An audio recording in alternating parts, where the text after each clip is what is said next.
Hello students, आज हम लोग पढ़ेंगे जो हमारा डीएनए का डुप्लीकेशन होता है, जिसे हम लोग कहते थे प्रतिकृतियन, यानी डीएनए से नए डीएनए का बनना, और इसे हम लोग कहते थे प्रतिकृतियन, रेप्लिकेशन, प्रोसेस ऑफ रेप्लिकेशन।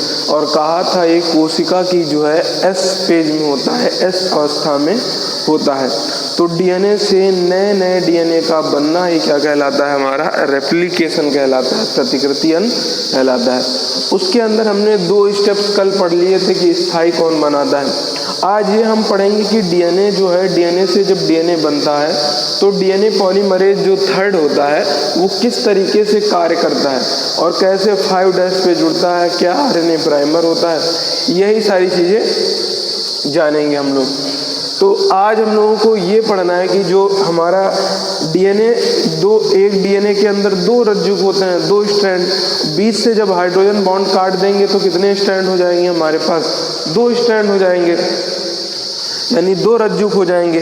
तो एक रज्जुक से नया डीएनए और एक रज्जुक से एक नया डीएनए बन जाएगा, और ये दोनों नए रज्जुक एक दूसरे के पूरक होते हैं, आपस में चिपक के एक नए डीएनए का निर्माण कर देंगे। तो इसके अंदर ये देखेंगे कि हमें जो है क्या क्या चीज़ हम लोग पढ़ चुके हैं। जैसे बताया था कि ये जो हाइड्रोजन बॉन्ड को काटता है, इस वाले एंजाइम का नाम रखा था हम लोगों ने हेलिकेज एंजाइम। और हेलिकेज एंजाइम क्या करता था, अगर याद हो आपको, हाइड्रोजन बॉन्ड को कट करता था, हाइड्रोजन बॉन्ड को काटता था। इसी तरह एक ये हमने लगाया था, नाम था इसका एक एंजाइम का, जिसे हम लोग कहते थे टोपोआइसोमरेज। क्या कहते थे? टोपोआइसोमरेज। और टोपोआइसोमरेज क्या करता था? जो हमारे रज्जुक की तनाव होती थी, टेंशन होती थी, ऐंठन होती थी, जिसे कॉइलिंग कहते हैं, तो ये रिमूव करता था, उसको हटा देता था। रिमूव क्या करता था भैया? जो हमारी कॉइलिंग है, रिमूव द कॉइलिंग, जो ऐंठन है, जो टेंशन है, उसको क्या कर देता था? टोपोआइसोमरेज खत्म कर देता था। और ये जो क्लिप लगाई हैं, क्लिप का नाम होता था SSBP, याद होगा, single stranded binding protein. Clip का नाम क्या था? SSBP, single stranded binding protein. और सिंगल स्ट्रैंडिंग बाइंडिंग प्रोटीन ये क्या करती थी? ये जो हमारे स्ट्रैंड है इसको स्टेबल करती थी, स्थायी बना करके रखती थी। तो ये SSBP का काम होगा। अगर आपको याद हो तो जो टेम्पलेट होता है, जो हमारा पुराना वाला डीएनए होता है, टेम्पलेट को रीड किया जाता है हमेशा 3' से 5' की ओर, जबकि डीएनए पॉलीमरेज जो थर्ड है, डीएनए पॉलीमरेज थर्ड, ये हमेशा कार्य करता है 5' से 3' की ओर। डीएनए पॉलीमरेज थर्ड हमेशा कार्य किधर करता है? 5' से 3' की ओर। और टेम्पलेट स्ट्रैंड हमेशा रीड किया जाता है 3' से 5' की ओर। टेम्पलेट का मतलब भैया ये होता है, टेम्पलेट स्ट्रैंड का मतलब होता है, टेम्पलेट कहते हैं नमूना को, जिससे देख करके हम दूसरी चीज़ बना ले। तो हमारा पुराने वाले स्ट्रैंड, ये स्ट्रैंड और ये वाला स्ट्रैंड, ये दोनों टेम्पलेट है, दोनों नमूने हैं। इन्हीं को देख कर हम लोग नया बना ले रहे हैं। अब इन्हीं नमूने, इन्हीं टेम्पलेट स्ट्रैंड को देख कर हम लोग नया बना रहे हैं। तो जो पुराने वाले दोनों रज्जुक हैं, इन्हें हम लोग क्या कहते हैं? टेम्पलेट स्ट्रैंड, नमूना रज्जुक। तो 3' से 5' पढ़ा जाता है टेम्पलेट स्ट्रैंड, जबकि पॉलीमरेज थर्ड पढ़ा जाता है 5' से 3' की ओर। इतनी बात जानी। अगर एक स्ट्रैंड हमने मान लिया 5' से 3', तो दूसरा मानना पड़ेगा 5' से 3'। मानी एक दूसरे के रज्जुक क्या होते हैं? उल्टे होते हैं, अपोजिट होते हैं। चलिए ये बात भी हो गई। फिर उसके बाद कहा था कि जो डीएनए पॉलीमरेज थर्ड होता है, ये हमेशा काम करता है 5' से 3' की ओर, और इसको कार्य करने के लिए आरएनए पॉलीमरेज या आरएनए प्राइमर की आवश्यकता होती है। आरएनए प्राइमर की आवश्यकता होती है। डीएनए पॉलीमरेज थर्ड को कार्य करने से पहले 5' एंड पर 5' सिरे पर आरएनए प्राइमर की आवश्यकता होती है। किसको? डीएनए पॉलीमरेज को। तो ये जो हमारा पूरा डंबल की तरह ये जो एंजाइम बनाया है, ये डंबल की तरह जो एंजाइम है इसका नाम है डीएनए पॉलीमरेज थर्ड। जो ये पूरा दिख रहा है आपको, इसका नाम क्या है भैया? DNA polymerase third. और ये हमेशा इधर ऐसे आगे बढ़ता रहेगा इस डायरेक्शन में। अगर ये हमारा टेम्पलेट का स्ट्रैंड 5' से 3' है तो ये वाला जो बनने वाला नया स्ट्रैंड है ये क्या हो जाएगा? 5' से 3' इस डायरेक्शन में।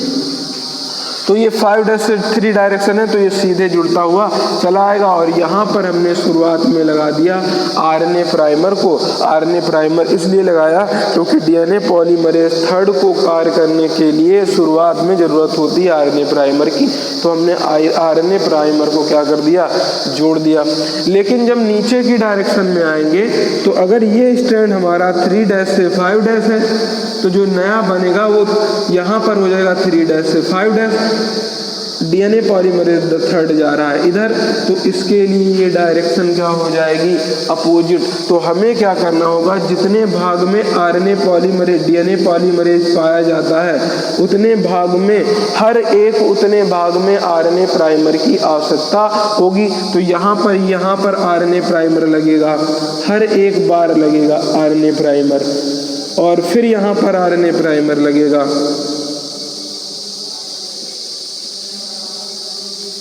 ये बात अब जब धीरे धीरे जब आगे बढ़ता चला जाएगा तो इस तरीके से छोटे छोटे डीएनए के स्ट्रैंड मिलते चले जाएंगे। और उसमें सीधा कंटिन्यूअस मिल रहा था, सतत रूप से मिल रहा था, लेकिन इसमें छोटे छोटे मिल रहे हैं। इनको कहते हैं असतत, पश्चगामी या कहते हैं लैगिंग स्ट्रैंड। तो ये वाला जो है एक साथ बन रहा है स्ट्रैंड, तो इसे हम लोग कहते हैं, नाम देते हैं leading strand. Leading strand Hindi में कहते हैं अग्रक। और इसी तरह ये धीरे धीरे कार्य कर रहा है पीछे से, तो इसे कहते हैं हम लोग lagging strand. Lagging strand Hindi में बोलते हैं इसको पश्चगामी। इस तरीके से धीरे धीरे यहाँ से एक लंबा डीएनए और यहाँ से छोटे छोटे टुकड़े आपस में चिपक के ये दोनों जो डीएनए है लीडिंग और लैगिंग दोनों आपस में मिलकर के एक कॉम्प्लीमेंट्री पूरक डीएनए का क्या कर देंगे? निर्माण कर देंगे। तो इसमें देखेंगे क्या लिखा हुआ है। जो बात बताई है हमने आपको समझाकर यही चीज इसमें लिखी हुई है। क्या लिखी हुई देखिए, DNA polymerase third template strand 5' से 3' में 3' की ओर जुड़ता है। बताया था कि 5' से 3' जो ये 5' से है 3' है, इसमें हमेशा किधर की ओर जुड़ेगा? 3' की ओर। तभी तो ये 5' से 3' डायरेक्शन में कार्य कर पाएगा। तो 5' से 3' में 3' की ओर जुड़ता है। डीएनए का नया स्ट्रैंड खुद के 5' से 3' की दिशा में सतत रूप से बनता है। तो खुद के 5' से 3' दिशा में सतत रूप से बनता हुआ, कंटीन्यूअस रूप से बनता हुआ तो आपको दिखाई दे रहा है।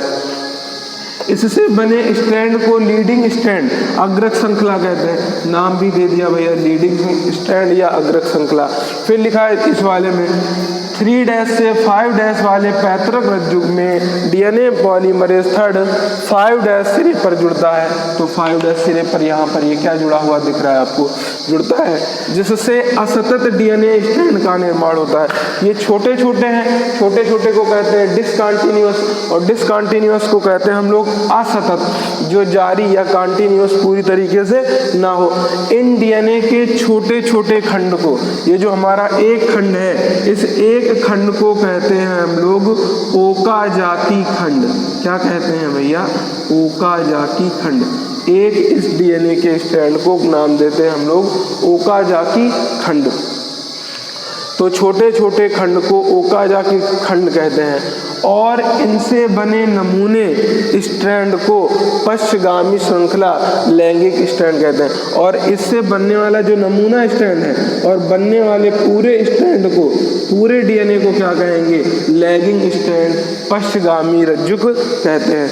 तो ये हो गई पूरी क्रिया हमारी किसकी? प्रतिकृति यानी कि रेप्लिकेशन की। इसको एक बार फिर समझ लेते हैं, फिर आगे चलते हैं हम लोग। तो प्रतिकृतियन जो हमारी प्रोसेस है, इसके अंदर क्या हुआ? डीएनए को 20 से हमने हाइड्रोजन बॉन्ड कहा था, किसके द्वारा? हेलिकेज के द्वारा। टोपोआइसोमरेज ने इसके तनाव को, ऐठन को खत्म कर दिया।